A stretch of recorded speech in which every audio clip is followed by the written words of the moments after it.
Yeah, New Zealand being very cautious here. The Prime Minister, though, does acknowledge that a trans-Tasman bubble could become a reality, could launch sooner than previously thought. She says that's because Australia is now willing to open up to New Zealand on a state-by-state basis. But the Kiwi leader, Jacinda Ardern, insists that New Zealand is still pursuing a COVID-free strategy. She says the health of New Zealanders must come first.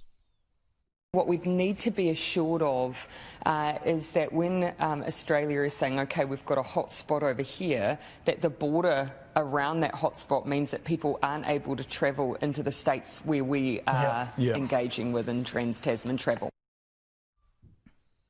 The Kiwi leader obviously in regular contact with her Australian counterpart, Scott Morrison, especially in regards to this issue. His deputy, McCormack, on Sky News a short time ago, he says there's hope that travel can resume soon between Australia and New Zealand. We're having those discussions now, of course, between the Prime Minister and Jacinda Ardern. Those discussions are productive. We need to be able to get some international travel, and if it starts off with New Zealand, that's a good thing. They're our great friends, of course, going way back to Gallipoli and even before that. Peter, ahead of a trans-Tasman bubble being launched, there's an election here in New Zealand, now less than 3 weeks away.